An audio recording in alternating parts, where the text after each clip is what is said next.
Welcome to vibrant వంటిల్లు. నేను ప్రశాంతి. ఈరోజు gluten free and fibre rich banana carrot cake ఎలా చేసుకోవాలో చూసేద్దామా.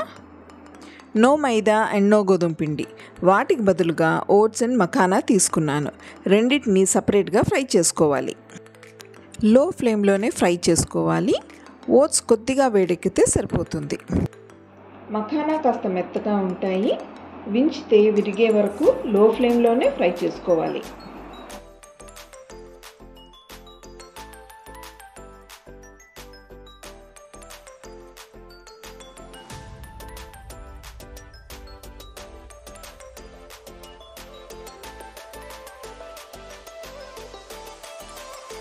ఇప్పుడు రెండింటిని సపరేట్గా మెత్తగా పౌడర్ చేసుకొని పక్కన పెట్టుకోవాలి.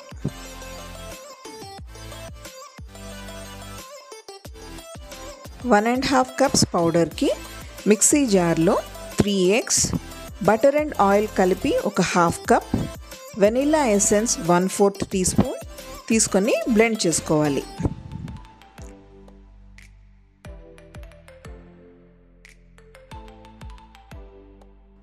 ఇప్పుడు ఒక బౌల్లో బాగా మాగిన 1 లేదా 2 అరటిపళ్ళు మెత్తగా చేసుకోవాలి.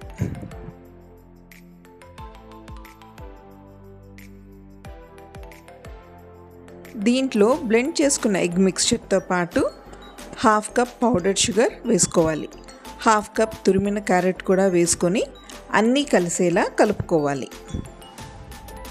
బనానా అండ్ క్యారెట్లో ఉండే స్వీట్నెస్ వల్ల మనం షుగర్ క్వాంటిటీ తగ్గించుకున్నాము. ఈ కేక్లో oats, makhana and carrot use చేయడం వల్ల ఫైబర్ కంటెంట్ ఎక్కువ ఉంటుంది. మీరు షుగర్ బదులు డేట్స్ కూడా యూజ్ చేసుకోవచ్చు. ఓట్స్ అండ్ మఖానా పౌడర్స్ రెండు కలిపి 1.5 కప్స్ వేసుకోవాలి. Half tablespoon baking powder, 1/4 teaspoon baking soda వేసుకొని అన్నీ మిక్స్ చేసుకోవాలి. బేక్ చేయడానికి అడుగు మందంగా ఉన్న ఒక కుక్కర్ తీసుకొని అడుగున బటర్ పేపర్ వేసుకొని కేక్ బ్యాటర్ పోసుకోవాలి.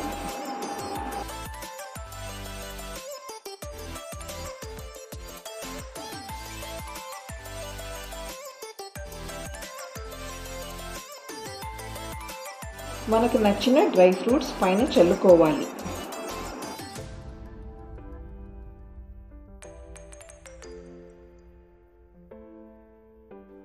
ఇప్పుడు బాగా మందంగా ఉండే పెనము తీసుకొని 10 నిమిషాలు వేడి చేయాలి.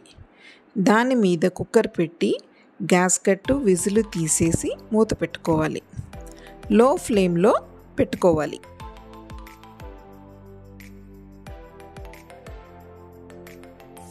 నలభై నిమిషాల నుంచి 1 గంట పట్టవచ్చు కేక్ రెడీ అవ్వడానికి.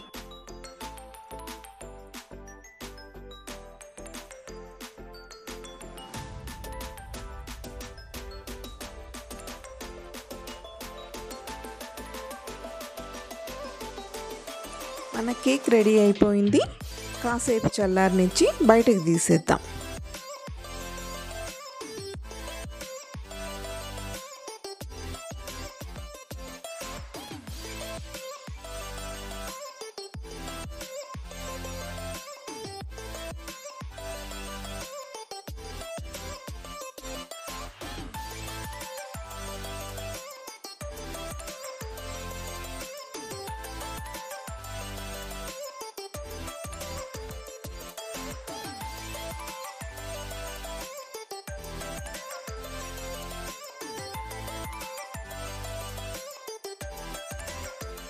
మీరు ఒకసారి ఈ కేక్ ట్రై చేసి ఎలా వచ్చిందో చెప్పండి.